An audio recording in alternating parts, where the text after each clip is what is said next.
My name is Jessica Kane. I went to Argosy Twin Cities. I have $78,000 in student debt. I am here today because I was frauded by my college. I went to what was announced as a nonprofit, later to be found out to be a for-profit. And what happened is in March of 2019, my campus locked its doors. I was 3 months away from graduation, and there was no teach-out plan.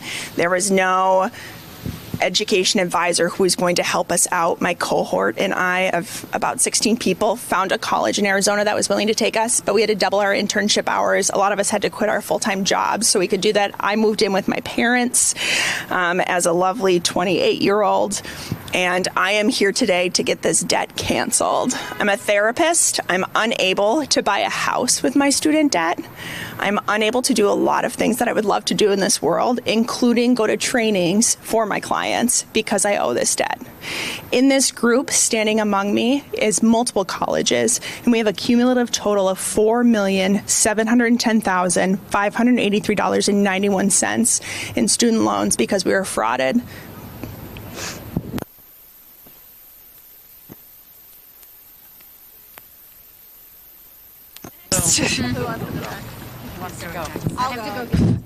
I'll go, but I don't want to. I'll get it done and over with. Good afternoon. My name is Dr. Rachel Seitzma Ramos, and I'm a clinical psychologist from Skokie, Illinois. I attended Argosy University Chicago from September 2009 until September 2016, obtaining my master's and doctoral degrees in clinical psychology with a concentration in diversity and multicultural psychology. When I entered the program, I had $0 in student loans as I had received some financial aid, scholarships, and paid for the remaining costs as a full-time employee for my undergraduate degree. Because of EDMC's fraudulent student loan practices, I now have $583,729 in student loans. In January of 2009, I was researching graduate programs to obtain my PsyD. In this process, I was recruited heavily by Argosy University Chicago's campus through a series of phone calls and emails, rapid fire succession. I scheduled an informational tour and interview and was provided with a student handbook and other informational materials. In these materials, it was made clear that my higher education would come at a cost, but the average cost an Argosy graduate from the PsyD program was about $150,000 for 4 years of school. At that time, the tuition was roughly $850 per credit hour, and a full-time student was expected to have 9 to 12 credit hours per semester, as well as participate in a practicum of roughly 20 to 25 hours per week, for which we had to pay for a seminar credit hour per semester, all while providing free services to the communities we were serving through this training experience. I was assured that there would be some scholarships and aid I could apply for and potentially receive. But student loans were easily obtained in comparison to undergraduate loans due to not utilizing one's parents' financial information in determining what loans they qualify for. Not to mention, my earning potential as a clinical psychologist would easily be in the six figures as soon as I graduated. So paying off those loans would be much easier than it would be if I didn't have a PsyD. After applying, interviewing, and accepting my enrollment at Argosy University, a meeting with financial aid was swiftly scheduled so that I could provide the necessary information to apply for these student loans. It was required that students meet with a financial aid advisor every semester to apply for the new and additional loans needed, and I was encouraged to simply request max as the student loan amount. I was never provided with another option, and I was not provided with the dollar amount this request translated to until after my student loans were applied to my tuition and dispersed to my bank account. In addition to the student loan stipends from which we paid our living expenses and basic needs, were withheld from our bank accounts long after the designated, quote, 2 weeks post-start of semester date. One semester, my loans were withheld until the week before the end of class due to, quote, technical issues with my bank. My bank denied any issues, nothing had changed, and the next semester, the money arrived as it usually did at that 2-week mark. When these issues occurred, we were simply encouraged to petition to request additional funding from the government and following semester to make up for the gap in funding. We were told there was nothing Argosy could do to get the money in our hands faster, and thus we should just ask for more and pay our bills in advance to avoid eviction or other financial consequences. That is how I became our campus's de facto representative for this petition process. I worked closely with the head of financial aid to strengthen my request for additional funding. Hold on, I gotta turn a page. And write out a step-by-step guide for how students could easily request these additional funds. Because I was working in the clinical psychology training department as a federal work-study employee at the time and was president of the Student Government Association, I was highly encouraged by the head of this department and the president of the campus to spread this information widely and assist students in strengthening their petitions for additional funding. Pause for effect. Everybody wave the Biden coming back. That would have been convenient. Okay. 3 times the head of the financial aid department and I held Q&A sessions for the campus as a whole to attend about how to fill out these petitions and what sorts of evidence you would need to receive the additional funding. Again, we were encouraged to just request the maximum amount allowed without being told what that actually would be. I was specifically encouraged to share this information with students who were beginning to apply for their APIC internships, as this was an expensive task requiring many application fees, travel expenses, and possible relocation out of the state or country. In 2018, I began teaching at Argosy University, Chicago as an adjunct professor. While my time teaching was very brief due to the sudden and traumatic closure of EDMC campuses nationwide, I had students approach me in that time regarding the need for additional funding, stating other professors had encouraged them to discuss it with me since I was now the expert on how to engage in this process successfully and get additional funding. It became clear to me that this fraudulent practice was still encouraged and students remained ill-informed as to what their loans would be and when they would receive them. It made me sick to my stomach to know that vulnerable students were still being encouraged to sacrifice their future to keep the Argosy machine working, and now I'm being encouraged to comply as an employee. Long before the school's closure, alumni from Argosy and other schools started coming together to call out these fraudulent and predatory practices for profit schools. Under the previous administration, we were repeatedly told that if we were successfully employed in a job that utilized our degree earned at Argosy, we did not qualify for any defense or debt relief efforts. But how does my moxie and determination to earn and use my degrees nullify the obvious fact that I was lied to, manipulated, and frauded into requesting these student loans that I'll never be able to pay off? How does my on-paper success reduce the harm that was caused to me and my family, harm which will last decades?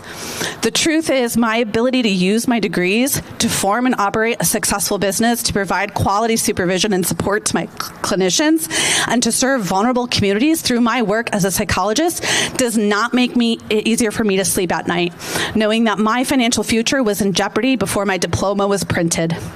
Not to mention that high earning potential I was sold on by the school is not as high as promised, despite being successful in private practice.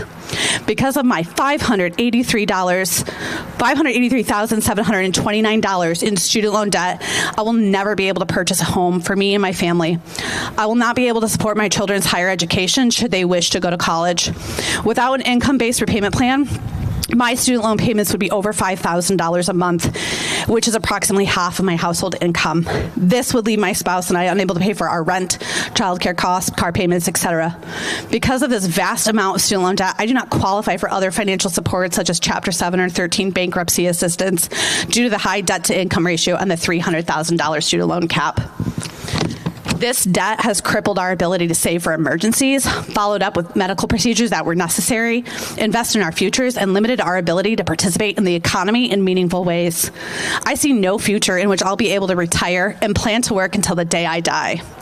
When you take this into consideration and apply it to over 150 schools and thousands of students, maintaining the student loan debt has significant negative impacts on our country as a whole. With student debt cancellation, I would be able to breathe easier, knowing I can support my family's present and future needs. I'd be able to save for emergencies and otherwise. I wouldn't have to worry about taking myself or my children to the doctor for more complicated medical issues because I didn't have enough money available in my account. I would be able to purchase a home. I would be able to make plans for retirement in the future. I could help my children pursue their occupational and educational goals as they grow into adults. I would be able to invest in our economy and not just keep my head above water. I would finally be able to hope for what's to come instead of regretting what happened to me. I'd be empowered instead of victimized, and so would thousands of others whose stories are so very similar to my own. Cancel student debt, and you give thousands of people the opportunity to pursue the American dream of which we hold most dear. Cancel the student debt, and you will see how positively the economy will be impacted through our participation and investments. Cancel student debt, and you'll give justice to the thousands of students who are victims of a horrible crime. Thank you.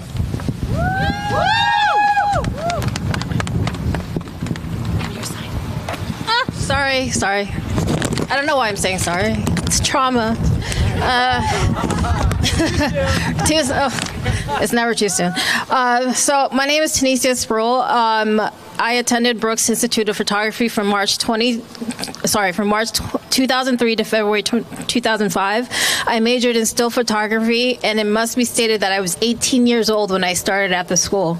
Upon my expected graduation, I thought I'd be the next, Annie Leibovitz or Jim Marshall. I loved black and white photography, and I still do. I studied portrait photography. I did wet printing, all the joys and things like that. I enjoyed music, so I thought I was going to go on the road as a band photographer. I would have really loved to do that.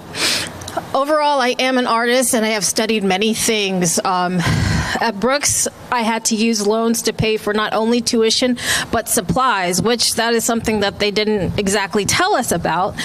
So that includes film, rentals, processing, things like that. There was also a short period of time before I got where I used it to pay for school housing, which was off-campus apartments, which was not really secured somehow. I borrowed federal and private loans. My current federal balance is $79,316. And that amount is $8,489 in interest. The private loans, the original amount I borrowed was $85,000, and the interest on that is, I don't exactly know, but it's $358,068.35. So my total student loan balance that I owe, both federal and private, are $437,384.35. That number is so big I don't even know how to say it. I don't even make paychecks that are like over like four digits right now. Is it a digit? I don't know. I don't know. Whatever. But this. Honestly, the only way that I'm able to feed myself somewhat consistency right now is due to having EBT benefits. I'm living in often consistent gig work, and I help from my parents. Even when I worked in TV production and making ends meet, I never made enough to pay for these balances, enough to afford to live. I would be better off literally flushing my money down the toilet than making payments on these loans. Brooks Institute of Photography lied and misled us.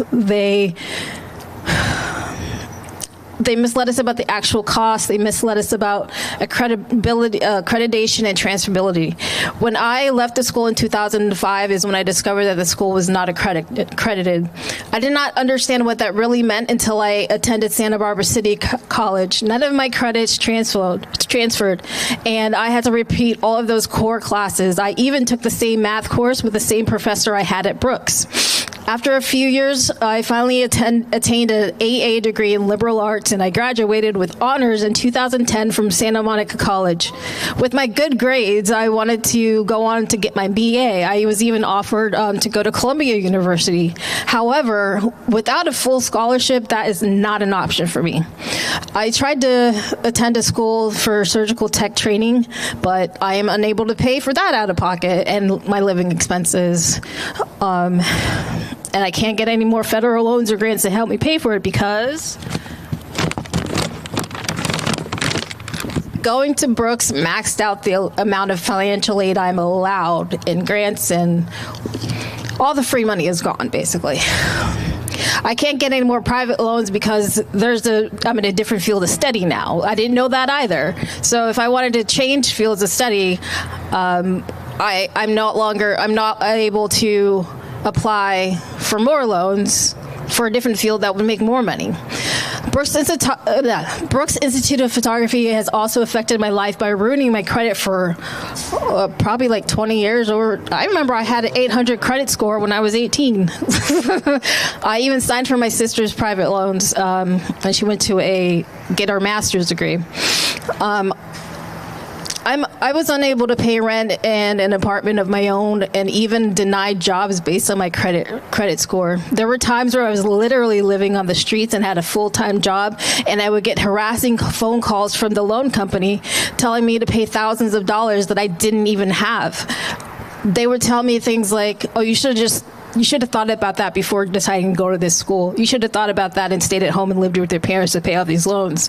I'm sorry, isn't the American dream to like get an education, move out of your parents' house, and get a home of your own to start a life? I'm stuck right now in a pay level because I do not have a bachelor's of arts, and it feels like all the jobs that I qualify for, I may as well have dropped out of high school. Do you know you have to have a BA to work at Enterprise Rent-A-Car? Yeah. Yes. And it's surprising because like they don't even like, they're not really good at customer service, but like you have to have a BA, which, you know, that's just a sidebar.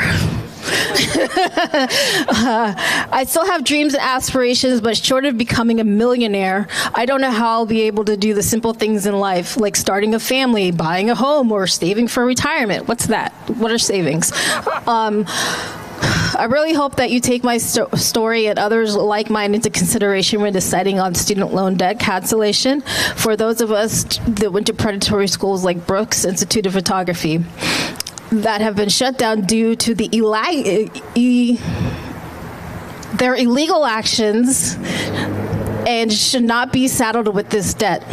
It feels like we're being punished for the corporate greed that is not the American dream. Thank you. Who's next? Good job. Hey, Education Department. Cardona, you listening? My name's Dr. Laura Strong. I attended the now defunct Argosy University Schaumburg in Illinois. It took me a lot of time to write my story. After the election, my spirits were broken. It's been difficult to focus, get myself back on track. Given the threats to shut down the education department, I can completely understand you wanting to stop working, stop caring, throw your hands up, right? I'm asking you to stay focused, to help us stay on track. It totally sucks to lose your job, but if you do, you have the ability to find another one. Unfortunately for us, we are at the end of the road. And if you fail to help us, we are stuck with the burden of thousands of dollars worth of student loans. There are no other avenues for us except crippling debt and not being able to move forward with our lives. Have you experienced one of those moments when you realized you were deceived, shuckstered, hustled, taken advantage of? It's unfortunate, but I think most of us can. It is a gut-wrenching pit in the stomach. Shame and embarrassment set in. And you start saying to yourself, how could I be so gullible, so naive, I'm stupid, I'm pathetic. The internal name-calling and judgments continue. I always knew there was some shady business going on at my graduate school, but I did not realize the extent and pervasiveness until earlier this year when I read countless student experiences over and over again about the deception, lies, blatant fraud committed by Argosy University and EDMC. I'm overwhelmed and discouraged by the amount of student loan debt I have. I cannot believe that the years of payments I have made have only seemed to increase my loan amount. If I make payments and the loan grows, how can I ever expect to pay it off? It feels like walking into a cave with no guide, and then the walls start to fall down around you, and if you can still manage to move, you don't see a way out. I'm embarrassed about my debt, and others often judge me over it. People assume I'm irresponsible or trying to get a handout. They have no idea how my predatory for-profit school existed and how rampant their deceit was. I attended my school from January 2008 to 2013, completed my doctorate degree in clinical psychology. I was told originally that the graduate program would cost me under $100,000. I now have over $250,000 in student loans. I knew from the age of 12 that I wanted to be a psychologist. I was so excited to be admitted into a doctoral program directly from undergraduate. I couldn't wait to learn the tools needed to help people overcome their struggles with depression and anxiety. I wanted and still want to help people be happier and healthier. I grew up in the suburbs of Chicago. I still live here. I currently own and live in a home with my husband, dogs, and cats. But I had to live with my parents until I was 30 years old because of how expensive graduate school was. And I needed that time to save money once I was licensed so I could even afford to move out. I have my own clinical psychology practice and have been working for 11 years. For a long time after graduation, I had to work 3 jobs, my private practice as a group therapist at a hospital, a statistician for another hospital. About 1/5 of my income goes to pay student loans. I'm dreading the time when I have to restart repayment. It will be upwards of $2,000 a month, depending on what available income-based repayment plans exist at that time.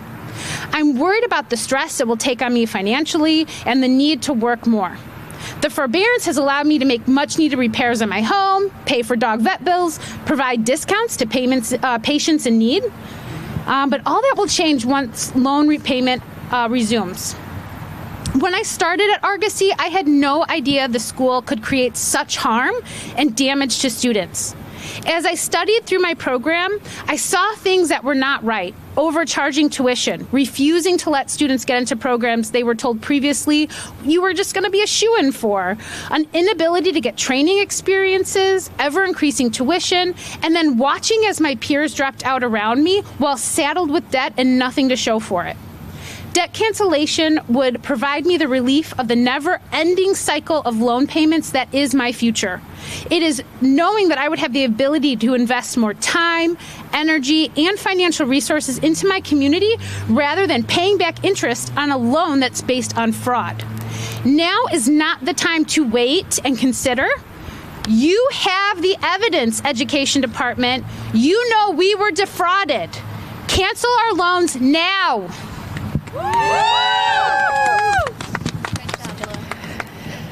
Hello, my name is Rosalba Dominguez, and I'm finishing my term as a councilwoman in my hometown of Murray City, Utah. I am the representative-elect of Utah. My story started with being a young girl who knew there was a bigger world outside of my red state. In 2002, I enrolled into Brooks Institute of Photography, taking out loans over $85,000. After graduation, I realized soon enough my credits would not transfer to become and continue my education to be an attorney. Now I just get to change laws. When I returned home, I moved in with my parents, and I was depressed for many years. At times, I apologize. I am way ahead. At times, contemplating if life was worth living. Eventually, I continued to live life, living within very little, clipping coupons, going from job after job. I did have the dream job at Univision. I was a producer, and at one point, I lost that job because the economy crashed after Bush in 2008. Needless to say, I delayed getting married, having children, or buying a home. Because the shame of having student loans and talking about it was harder than giving myself an opportunity to live life. At 37, I reconnected with my high school best friend. We moved in together, and to boot, we got married during COVID. I now am helping him raise his 2 children during this time. I learned all those years of waiting to have a family. I lost my window and opportunity to have a child of my own. If I were to have one, I would have to undergo IVF treatment, which even with the best insurance as an elected official, it costs anywhere from over $40,000. When you are in severe debt, you become hyper aware of what choices in life you should make. To raise a child today would cost almost $250,000. You begin to weigh your options. Do I buy a home? Do I get married? Do I have children? And I settled with raising someone else's children. At 37, I was moved to run for office and create space for anyone and a young girl named Rosalba Dominguez to see herself in leadership in my red state, to advocate for her family, and advocate for the most vulnerable. I spent many years in shame, but this debt does not define me. It empowers me to support those who dedicate their life to empower others, to do what they love or without even education. I tell my younger self, you invested in yourself, and you should not be ashamed for that. You were targeted because the government allowed a private company to target you. We must demand and continue to ask for our loans to be forgiven so we can live a healthy and fruitful life as an American. We should be allowed to do that.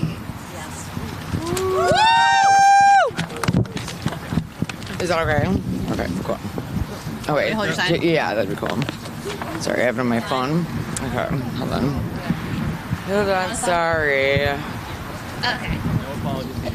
Let's see. Okay. So, my name is Sarah Wilchma, and I'm here today to speak for not only myself, but also countless students who were exploited by Argosy University and abandoned by the system that allowed it to happen. I owe $366,966 in student loans, a number that doesn't just represent money. It represents years of my life stolen by a predatory institution, the career I lost faith in, and the toll it has taken on my family and my future. I enrolled in Argosy University to pursue a doctorate in clinical psychology because I wanted to help underserved communities. No, yeah, maybe this way. Yeah, sorry. Yeah, okay, wait. I'm like, thank you. Okay, so yeah, I wanted to help underserved communities. My training focused on working in forensic and correctional settings, and I excelled in placements across Minnesota prisons. I was committed to making a difference, but Argosy had a different plan, one rooted in exploitation and profit. What Argosy advertised to me couldn't have been further from the truth. They promised a path to completing my degree with a reasonable time commitment and costs. What I got instead was years of additional unpaid labor, ballooning expenses, and unfair demands that left me burnt out and broke. The program required more than it gave, and I was told not to work while in school, yet I had to spend significant money beyond tuition to meet the program's requirements. I was placed in training sites that were unethical, requiring hours of unpaid labor with little to no support from my school. My first site was so problematic, I had to be removed only to face similar issues at my final internship site. Argosy treated us like dollar signs, not students, and prioritized extracting money over providing a meaningful education. Despite the systemic barriers, I thrived in my training. I excelled clinically. I received glowing feedback. I was published in research during my time at Argosy. But when Argosy collapsed, the entire trajectory of my education and career fell apart. I was forced to transfer to a new school where I was treated like a number. The professors who had once supported me for 6 years were gone, replaced by administrators and faculty who didn't know me and didn't advocate for me when I needed it most. My final internship at Lionel Lakes Prison in the Minnesota Department of Corrections was the breaking point. During the height of COVID pandemic and the Minneapolis uprisings after George Floyd's murder just 10 blocks from where I live, I was placed in an unsatisfactory training site with site supervision that I was uncomfortable with and that I found that I didn't have the academic advocacy and support to navigate the challenges there and succeed. Despite many attempts to get help, I still felt like a number. Due to the overwhelming amount of transfers from Argosy, even though I was grateful to have a path forward, again, I had no one to turn to, no one who knew me or who could vouch for my years of successful training. Without the support of Argosy or my new school, I was unjustly fired, unable to complete my degree, and left feeling abandoned and broken by every institution involved. This experience hasn't just taken my money or my degree, it's taken my future. I'm trained as a clinical psychologist, but so disillusioned and angry and distrustful of the field that I no longer want to pursue it. The passion I had for helping underserved communities has been overshadowed by the injustice and mistreatment I endured. My family has felt this pain too. My parents supported me financially and emotionally, only to watch helplessly as I was exploited and mistreated. They were devastated and furious, feeling as powerless as I did while my future fell apart. This debt, this process, this experience has affected all of us, not just financially, but emotionally as well. The Department of Education allowed Argosy to operate for years, knowing it was a predatory institution. They let it collapse, leaving students like me to pick up the pieces. And we're not alone in this process. This is a part of a larger systemic failure that profits off the ambitions of hardworking people and punishes us for daring to dream. We've bailed out banks, we've subsidized corporations, but when it comes to students, we're left to fend for ourselves. The Department of Education could act, but instead they've chosen inaction, forcing borrowers to shoulder the burden of their negligence. Today, I stand with every Argosy borrower to demand justice. Canceling Argosy-related debt isn't just about relieving financial pressure, it's about righting a moral wrong. We were deceived, exploited, and abandoned. We deserve the chance to rebuild our lives. And while I believe all student debt should be canceled, my focus today is on the specific harm caused by Argosy. This institution stole years from us. The Department of Education must act, not just to cancel this debt, but to ensure no one else is ever put through what we endured. We're not just asking for relief, we're demanding accountability. Department of Education, cancel Argosy debts, cancel all student debt, and ensure this never happens again. Thanks. Try that. Somebody hold this. Next. Ready? Hi, my name's David Boyer. I'm a veteran. I'm unique to this situation because of my status as a veteran. I accidentally screwed over 9 other people. There's such things in 1997 when the 90-10 rule went into effect. When on the 90-10 rule, as a school, if I managed to scam a veteran, I got free money, more federal money for 9 more people that were not veterans. So veterans were lied to, set up, showed false documents, everything possible to get that veteran because they got 9 more people for free. So it made us humongous targets amongst all of the for-profits and scam schools. The problem of what has really happened to us is massive betrayal. We were betrayed by the VA. All 151 borrowers defense schools, VA approved. I can't find a school that's not VA approved. I found schools that gave degrees to dogs, VA approved. It's literally that ridiculous. This started off that when I was in the military, when I started in 87 to 94, even 94 when I was getting out of the military, for-profit schools and scam schools went inside with recruiters and had people that were working in the records, exiting, all different type of people that had access to our records had side hustles working for the for-profits and scam schools. They stole our records, they stole our service, they stole everything. Then when we finally got out, we were getting hit, 5 to 15 phone calls a day. They would stay on top of you. They would never let you breathe until you went to a campus event. And when you went to the campus event, they arranged it like Disney World. It was glorious, beautiful, and they showed you more and more fake stats. The problem of the fake stats were they showed us stats that they had of job growth, starting pay, just all sorts of beautiful numbers. And they brought in the numbers from the government. At the time, we knew we only had one shot to use our GI Bills, and our GI Bills were Montgomery GI Bills are older that were only good for the veteran. We couldn't use them for anybody else. Our GI Bills were roughly $42,000, a Montgomery GI Bill. So we knew we had to be careful with it because we had one shot at success. We called the VA. We called the different departments. We called the Department of Labor. We checked on multiple sources, and everybody said, hey, that's a good school. You need to go. It will work out great. You'll have a wonderful life. These are also the departments that never got off their butt to validate the data that they printed for the for-profits and the scam schools. It was a 4 to 5 way setup because all the resources we knew to use to validate if a school was good was already being used against us. Also, the Department of Education hid data on complaints and problems of these schools. The VA also hid all these complaints. We had no valid data or choice nobody in their right mind would sign up for this kind of problem. So we were hit, we were scammed, we were set up to fail. Then on top of that, the VA, Veterans Administration, has no transparency of records. They told us just to sign whatever was put in front of us because they purposely make rules so horribly complex that you can't try to figure out what's going on. It's a full Monty game. They got a ball under a cup and they're just running them around and you don't know where it's going to land at. So when we did, and it's common to all these scam schools, that 2/3 to 3/4 of the way through to getting your degree, they will burn up your GI Bill and push you into a predatory loan. And even if you didn't sign for the loan, they signed for you, but you can't get your hands on the master note to see what happened. And when they give you a loan, and I had a loan for about $35,000 on top of my 42, they chop it up. My single loan was chopped up into 11 little bitty loans to push the maximum amount of administrative fees, processing, and everything against me to run up my bill. So when I was done, I have lost over $75,000, well plus above that, Pell Grants, other issues, for a degree that was worthless before they even printed the paper to give it to me.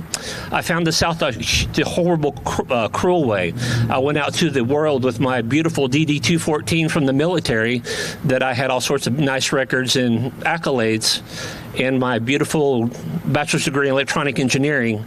And I got asked to leave. I got laughed at. I got pointed to the door. I have resumes ripped up in front of me.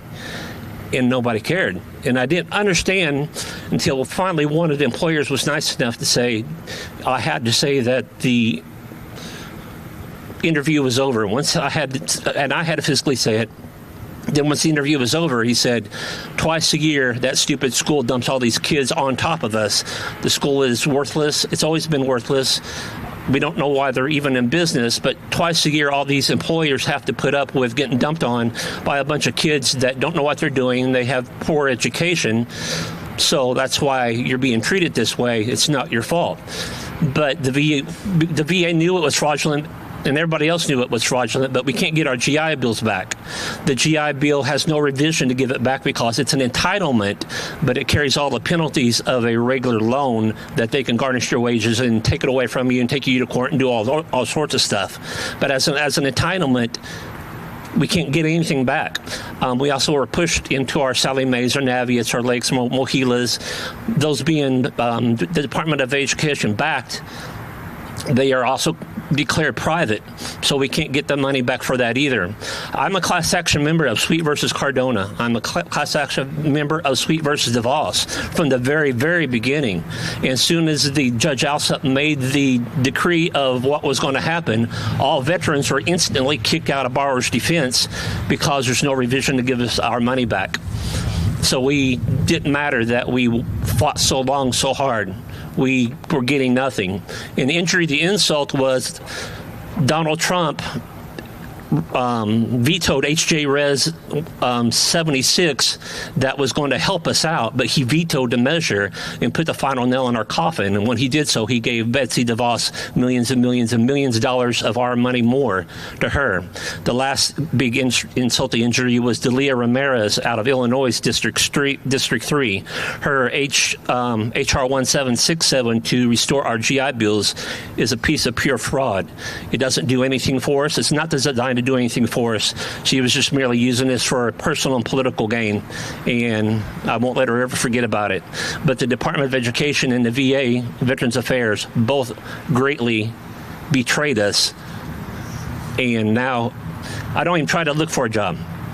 Even when I had a job, they would just use you, throw you away.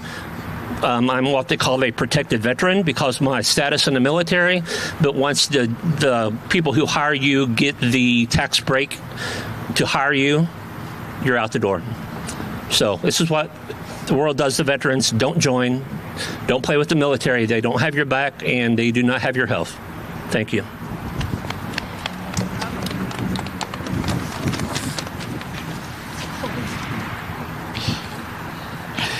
My name is Dan Moore. Originally, I had a speech for this, but I wanted to have a frank conversation about how this affects not just us, but everyone involved. I went to Brooks Institute of Photography. At the time that I went, it was lauded. Don't call us, we'll call you. Come in with a portfolio and we'll see. And they are the best, or were the best, because they no longer exist. Why? Because a major corporation bought the school, had a milk run, made millions upon millions of dollars on the students that were there, and then disrupted the school out of nowhere, leaving not only Santa Barbara, but Ventura to take the bill. People lost their jobs, people lost their houses, people lost lives. An example for me is that when I went to Brooks, best school in the world, best knowledge for what we do, but what is the worth of that knowledge? When you go to Yale and Harvard and spend $500,000 at that school, they have pipelines for you to be able to make that money. They have other people who come in and introduce you to others that do that work. Brooks said that they had that. Whatever their career services was, it was not. When I sent them emails, now mind you, I've worked with some of the best in the world doing what I do, and I have a little talent, as one would say, but I've never seen the amount of money that was promised. When I asked career services to find me something to work, when going to New York, Chicago, they were looking at Live Touch studios, or looking at mall photography. All the things that I could have done a Google search on my own, which I did, didn't help me at all. How is it that you have some of the best gear, the best knowledge, but yet absolutely nothing to give at the end? I have been doing this now over 20 years, and I have yet to make the kind of money that they said that we would be able to make. And that's because in 2008, an economy collapsed, we changed to a freelance world, and it was no longer about us working for other people, it was about us working for ourselves. Am I supposed to be a full corporated business? How am I supposed to be able to hire stylists and assistants and the people that we absolutely need when I have to wait 90 days to get paid without actually having money in my pocket ahead of time? How am I supposed to do that when I don't have the same things that corporations have when things go wrong? When I have this kind of debt, by the way, at one time until very recently was $500,000. Imagine that. Doctors have that. Lawyers have that. A photographer? I don't think so. And it wasn't until recently that that went away. But I still owe to the federal government. And it will be with me for the rest of my life. Unless we can do something right now. It's important. I want to tell you a little story that I didn't want to say, but I think it's important. My father meant everything to me, and he co-signed on these loans and said, go out into the world and make good. Help others, help your community, and everything will help you. Well, what I didn't know is that because of how high this debt is and how fast it ballooned, they started garnishing his wages. He couldn't afford the medical need that he needed, and he died of a heart attack. It shouldn't have happened. We shouldn't have had those resources. Now, when that happened, that devastated me, my family, the community that he served. Why should that happen to us? Why should we be the brunt of other people making money when we should be served? We should be taken care of, especially when there's problems with these corporations buying these schools and seeing that they are absolutely the reason why there's a problem. It's not us being lazy. It's not us being inept. We're quite good at what we do, and we do it because we have passion. But passion doesn't pay my fucking rent. To be fair on that, as of today, I'm being evicted of my own place. Not because I'm a bad tenant, not because I'm a bad person, but because I can't keep up with all of these bills. I'm working my butt off, working for everyone that I can, and giving my fair shake, treating them the way that I want to be treated. Well, I would like the Department of Education to treat me the way I should be treated, with respect. Because at one time, as someone who loves to read and to teach and to help others, I felt that education was the best thing one can do. And it still is. But how can we serve our community if we aren't served ourselves? It is so important to tell your friends, to tell your family, that student loan debt relief is not about privilege or not. It's about human right. We want to live good lives, and we are more than welcome to pay our share and to take care of what needs to be done. But when there is absolute fraud, when there is shown that they are doing this to millions of people, and yet we can't do a damn thing about it, corporations can do that. Do we all have to become corporations so we can make it go away? We're humans. They are not. They are entities that are fake. They are entities that lie. I recommend you to talk to your representatives. I recommend you talk to your friends and family and tell them that it is important for them to see this, because this is eventually going to kill more. This is going to take more from you, and it's going to take more from us all. Thank you.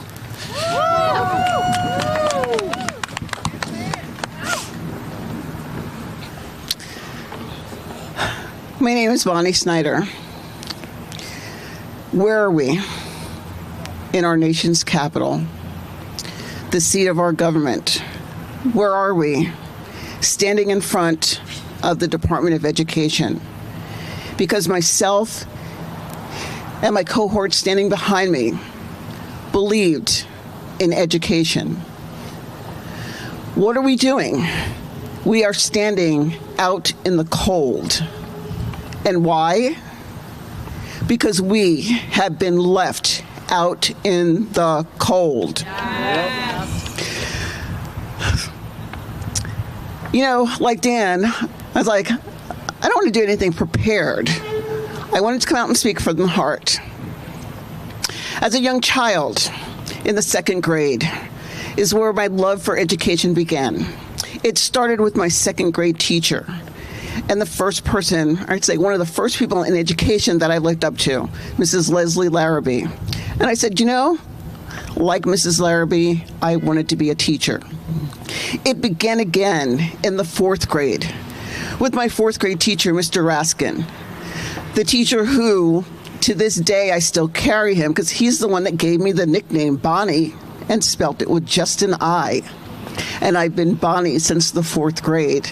But it was Mr. Raskin, another teacher, who told me this is what I want to do. I wanted to be in education.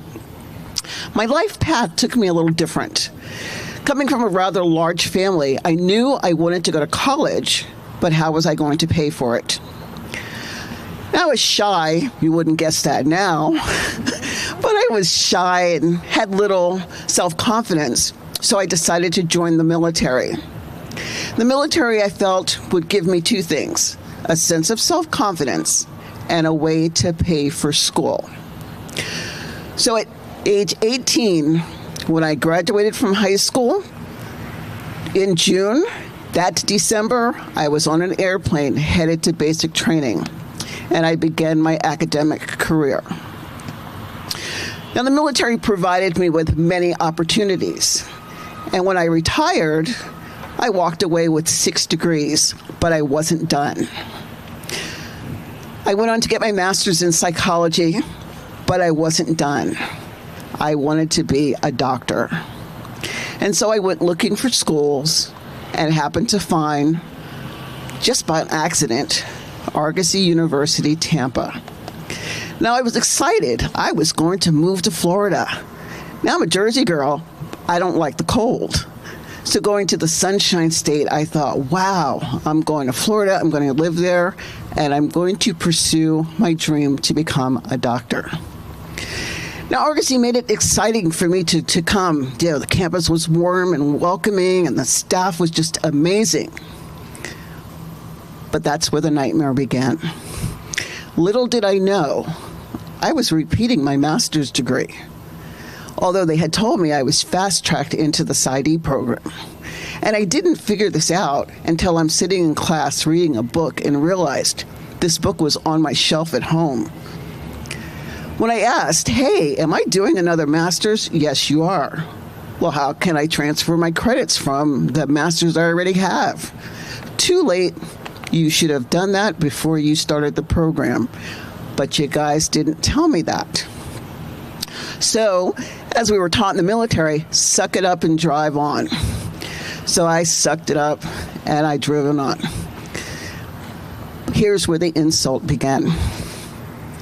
3 years into my program, I had the audacity to be diagnosed with my first bout of cancer. I had to take a medical leave for, wait for it, how long? 1 semester. A single semester. After going through treatment and surgery and everything needed to overcome that first bout of cancer, I was ready to come back to school. But what did I get? Radio silence. Phone calls, emails, visits, all ignored. And I would find out that I wasn't placed on medical leave. They had withdrawn me. So I did not have the opportunity to even go back and finish that degree. Did the debt go away? Absolutely not. I thought, how could they do this to me? Like, how could this happen to me because I had cancer? To me, someone who had proudly served her country? To me, someone who had done nothing wrong but fell prey to a predatory school. That, like my cohorts behind me, we all feel the same pain. Let me give you an analogy, if I would. If you go to a store and you buy a product, and that product is faulty, or that product is recalled, no one gives it a second thought that you get your money back, that you get to return that item and get your money back. We're not asking for our degrees to be given back. We earned those. But we're asking for our money back on the fraud and the deception and the lies that we were subjected to.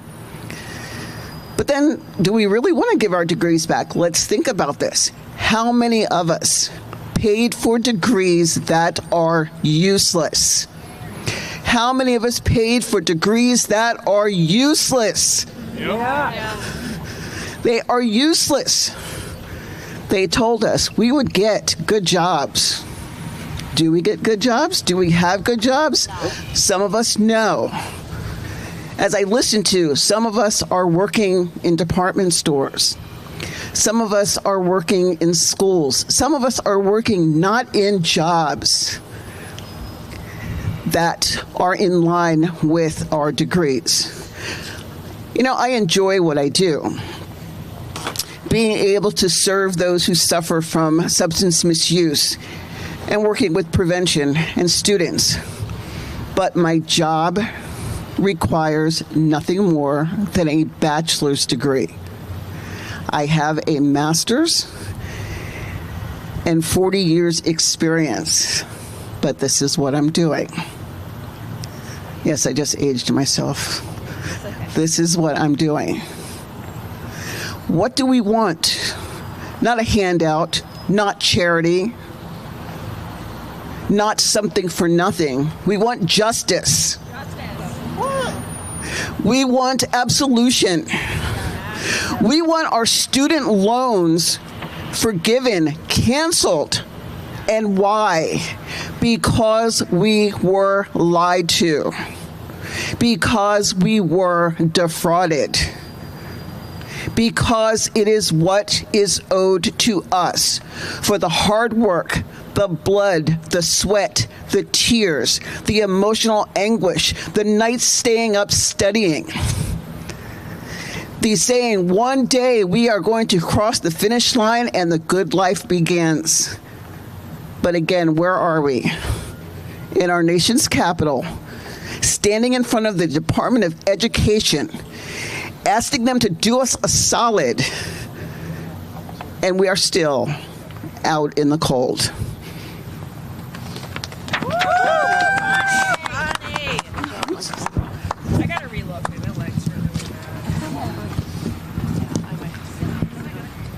Hi, I'm Dr. Carol Diaz-Lopez. I'm from the great state of California, and I am a psychologist, and I am a defrauded student debtor with $383,000 and counting. Interest is accruing as we speak, as I sleep, as I breathe, as I eat. I am 62 years old. I am a mother of 4 children. I am a grandmother of 4. I am devastated. I am traumatized. I am scarred for life because of what Argosy did to me and all the other people that I'm surrounded with today, and everybody spread across the country, how we have been affected by this. This is life-changing. I don't believe there is any recovery for what we've been through. Because how do we make up for what we should have had that we won't have now? And so at 62, I'm trying to reconcile this in my brain, is that what is my legacy going to be for my family? As the matriarch of my family, I had the intention of going back to school later in life after I had raised my kids to pursue this worthy degree, this worthy career, to help my community. And it has been a freaking slap in the face from day one. I knew very shortly after I started at Argosy that things were not as they wanted us to believe. I started asking questions, and I gained a reputation at my campus of being a big-mouthed person because I was asking questions of what the hell is going on here. Why does my statement have all of these fees tacked on? What is this? What is going on? So little by little, of course, they don't want us to know what's going on. But we did know that something really egregious was happening. I tried to contact the then Attorney General of California. I was given the runaround. I contacted the Chancellor of Argosy. I was given the runaround. I had contacted the Department of Education. I was given the runaround. I tried to contact attorneys to get attorneys on board to start investigating what was going on. Little by little, I was learning that there were lawsuits happening across the country at different campuses because Argosy was getting the reputation of defrauding students. Now, we in San Francisco campus, they had a bubble there. We'd had no idea what was going on. They really covered it up, and they did a masterful job until they couldn't anymore. So going through my education, in 2017, EDMC went defunct. That was the corporation that owned Argosy. They went under. Dream Center comes in, riding up on their white horse, saying that they're going to save us. They're going to turn us nonprofit. We're all ecstatic about this. And we're thinking, oh my God, this is going to be the difference for us, right? You're going to pull our heads above water and it's going to be all good. Well, no. Soon we recognized, okay, the Department of Education, the federal government has pulled funding now from them. Then January of 2019 comes and our financial aid does not arrive. And we're like, what in the holy hell is going on here? I was in the state of New York. I had left my home in California because the competition was so fierce, I was encouraged to go out of state to do my internship. I left my family, I left everything for a year to do that at the VA. My financial aid did not arrive. I was making poverty level wages at the time. I was barely scraping by. So the bottom had started falling out. January, the financial aid doesn't arrive. Come March, The doors are locked. The doors are locked. The staff is fired. I mean, we can't get our records. It's like, what is happening? The bottom was falling out. No one was talking to us to let us know what was happening. We were kept in the dark for all of it. I could not get any answers. So what happened to me? I went into the deepest depression as I am working with veterans. Can you imagine? My poor veterans that I'm working with, they had no idea what I was going through at the time. And I had to cover all of this up. And I almost lost my internship because of EDMC and Dream Center's behavior. And I am devastated. I have not recovered. I have not financially recovered. I have not emotionally recovered.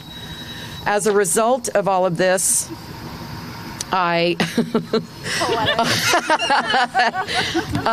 know, right? We just want to throw everything. Anyway, as a result of all of this, I have started a nonprofit organization, the National Alliance on Student Loan Debt. We are just beginning. But there is such a cry for help, for community, for people that need help. They need emotional support. They need financial support. They need housing support. They need all this help that I really want my organization to be able to help people find resources that are realistic for them, that aren't going to bury them further in the muck. We want the Department of Education, I want the Department of Education to get off of its ass. I'm serious about this. Get off of your ass. Stop pretending that this is not a crisis. You have embarrassed yourself. You have embarrassed us as learners and lovers of education. You have made a mockery of all of us. And we're not going to let you forget it. We won't. We're not going anywhere. As far as I'm concerned, this day of action, I mean, there are going to be many more coming. Trust me. Like, we are so fired up. And trust me, when you get women mad, you better be ready. I mean it. It's like, you screw us over, and we're never going to let you forget it. I swear to God. And my organization's mission is to go after all of the people that buried us. Yes. We want to civilly sue these people, and I swear to God, this is a lifelong mission that I will die taking with me to the grave. My family knows this about me. I'm making this publicly known now. It's like the day of reckoning is coming. And if this administration coming in thinks that they're going to bury us further, oh my God, I have news for them. We are not going to ever allow it to happen because we are becoming a very self-contained entity. And we're not going to let anything or anyone have power over us after what we've been through. Like, we've had enough now, and we're done, you know? So, anyway, heed it all. And I hope Mr. Ben Miller, Miguel Cardona, and all of you are going to hear this. You need to hear it, and you're going to be leaving with this scar. Trust me, this scar is going to follow you for years, and we're not going to let you go. We know who you are. Yeah. And there we go. Thank you.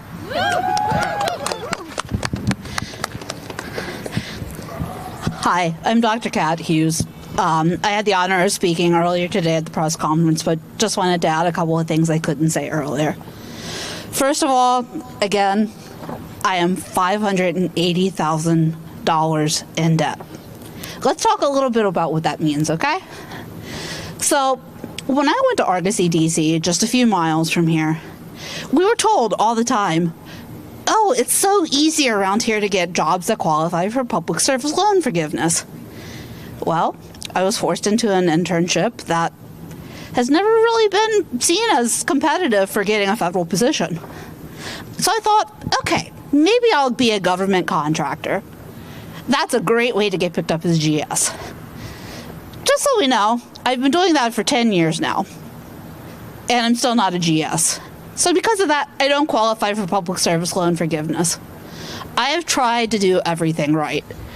I even picked up my life with my family, and we went to Japan for 6 years working with the U.S. military. It was one of the greatest honors of my life to be able to serve those who serve, because I was never able to be active duty myself. But as a contractor over there, a lot of things happened. We lost our insurance coverage over there. I was told at 33 weeks pregnant that I had to fly back to have my baby 7,000 miles away from where we were living. I had patients at the time, so I flew at 36 weeks pregnant, 7,000 miles at my own expense, and the government didn't help me. So, needless to say, I am pretty used to being let down by the government by now. Eventually, we decided we had had enough and lost health care coverage, so we moved back to the United States. We didn't want to originally because we thought working abroad would be a great experience for our family. We would get civilian jobs. Yeah, that never happened.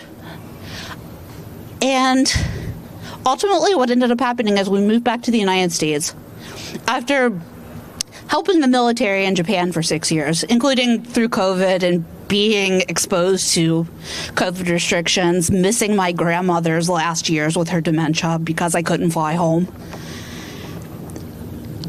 In the end, my reward for that was my student loan continuing to grow and grow and grow.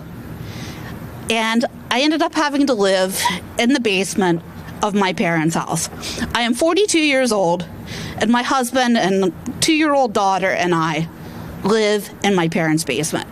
Now imagine that when you have 5 degrees, including a doctorate. You think getting your doctorate would make you successful? Even success sometimes doesn't look exactly how we thought it would. We all have our own stories, and we just ask that if anyone's sitting in that office right now, it's probably empty by now. But just realize that we're not just names and numbers and people with a lot of money complaining. No, we're people, we're lives, we're humans, we're suffering. Thank you.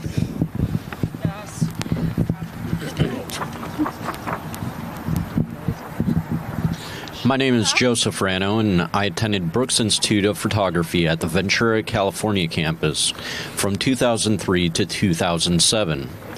I was in search for a degree in motion picture production. I was sold on every single dupe that they could tell me in order to make me choose that school. Even when coming to question, should I attend another school such as AFI, you don't want that. They're too big. We're the school for you because we're going to make sure we can do whatever we can to make sure you succeed in your career. They cut me in on every single kind of loan possible. The debt just skyrocketed.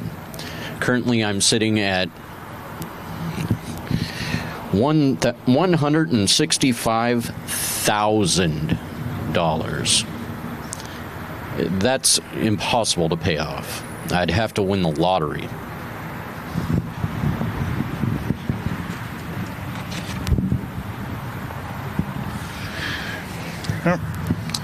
Hello, my name is Matt Efsick. I also am a Brooks Institute of Photography graduate, 2003 to 2007 film program. I went to school at Brooks because I was told that Brooks was the school for photography and film, that it was one of the top 2 schools, and the other one being the Kodak. But Brooks was the school, and I was lucky if I could get in, and they would help finding work for us. That was what they would do after we graduated. If we were able to make it through and do all the work, they would work for us. And what kind of jobs did they give you after school? Oh, I worked for Brooks after school. Yeah, I worked in their equipment checkout, helping students get their productions done. And I couldn't pay my tuition loans working at the school. The people working for the school, the staff, are not the people who were making the money off of the loans. I will tell you that much.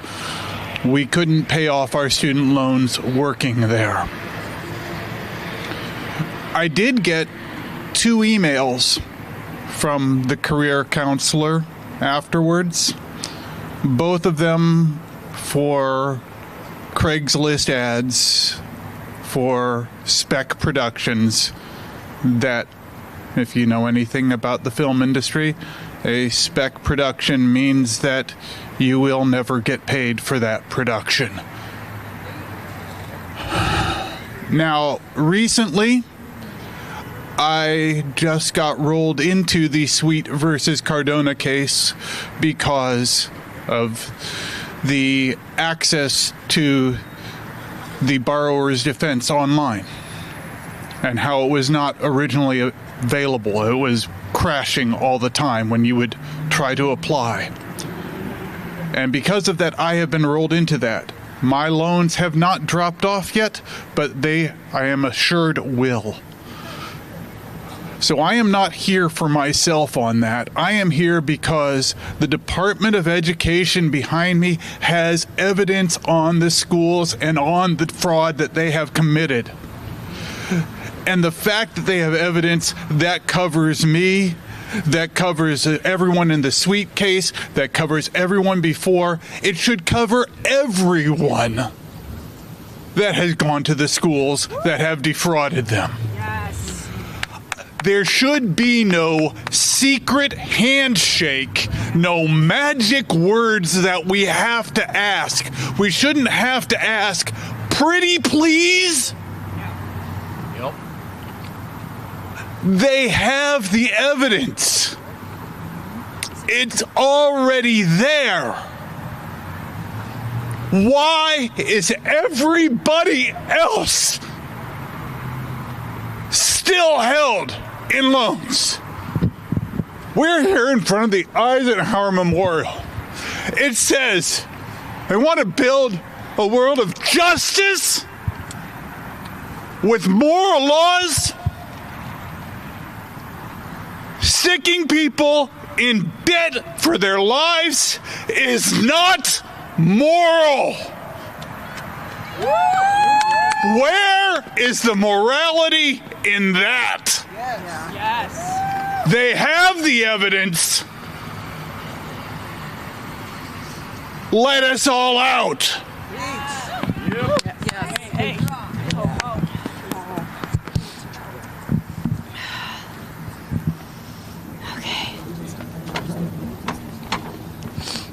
Okay.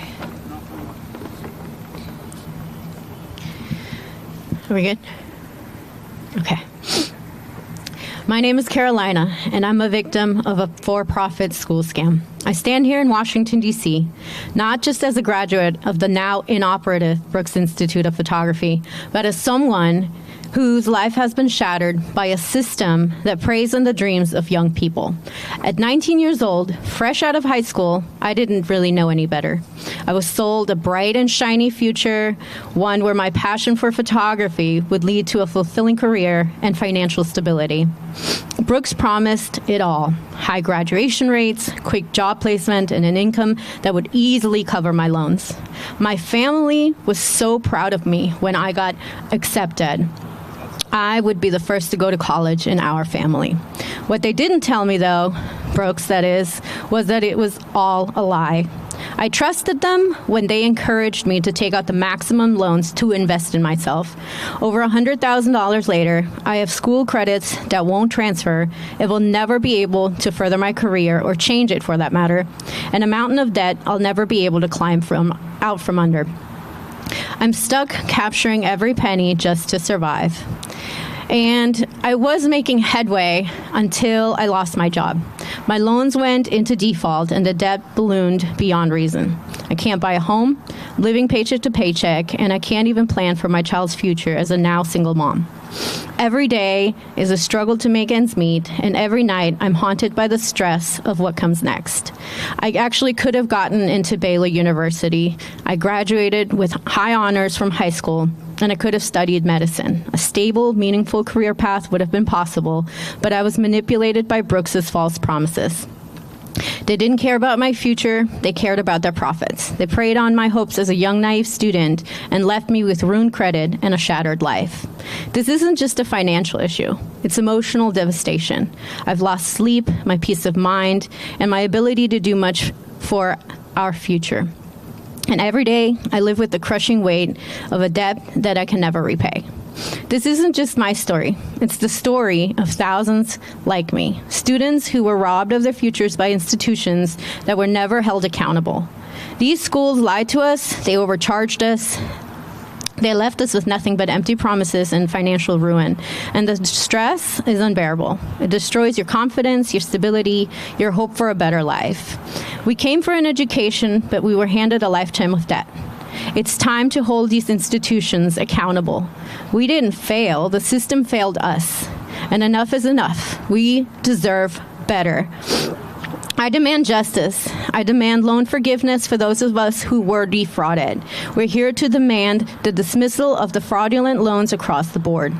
Every student who was scammed by a for-profit school deserves relief. We don't just want relief, we need it to survive. In this economy, please cancel these fraudulent loans now and give us a chance to rebuild the futures that we were promised. Thank you.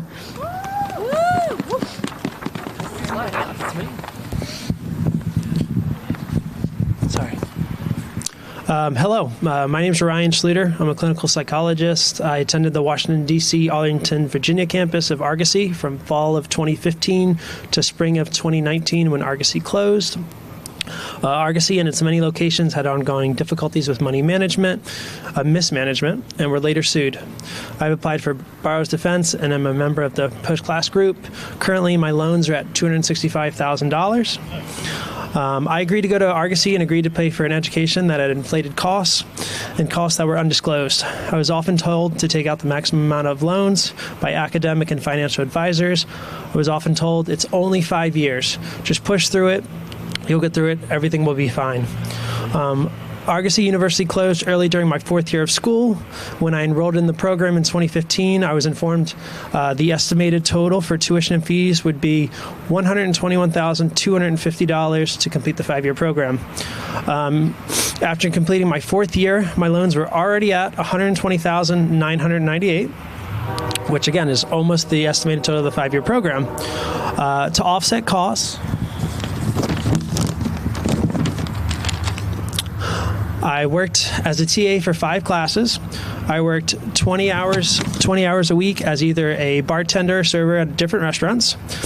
I also simultaneously pursued a master's licensure to get my LCPC. So I finished that licensure process, and my wife became a math tutor, all to offset costs from summer classes when we'd have to pay for additional courses.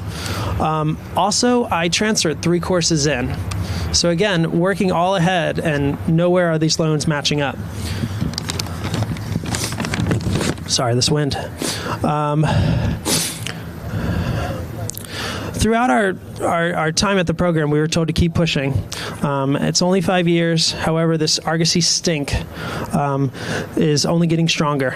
My specific campus rebranded early on from Argosy University to the American School of Professional Psychology. So during this process, they already know that they have a bad name, that things aren't going well. They're not good for the students. Argosy also enrolled 40-plus students per year when most programs would only enroll single digits. This would really influence externships, internships. Every one of my externships were in Maryland. I didn't even bother in DC because it was just flooded.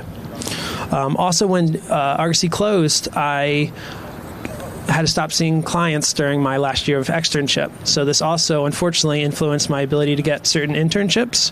I was ironically debating between a psychiatric hospital or a pediatric hospital. I know very different, but because my hours didn't accrue, I was turned down from 3 of those placements.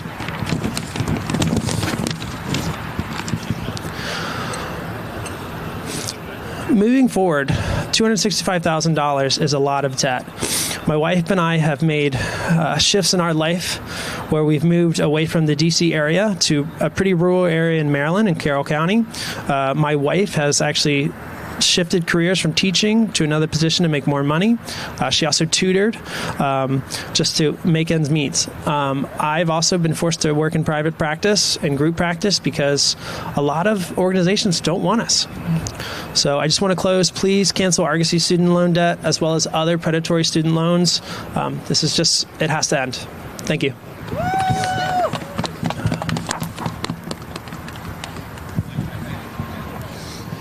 I just want to thank all of these frozen borrowers standing behind me who have been out here all afternoon. Frozen. We've been out in the cold for 20 years. The department is leaving us out in the cold, literally, right now. No meeting. So here we are. As you can see, we're all wearing red scarves. This is so we show solidarity because we're all in the red. And the building behind me Right around our neck. has the authority to make that disappear. They can do it, and they absolutely should do it. It's time they cancel these student loans. We have done more than enough to prove that we are defrauded. So thank you. Thank you for coming out here. Thank you for flying out here, guys. Everybody's from around the country to make a difference. And I'm here with the Debt Collective. We are a union.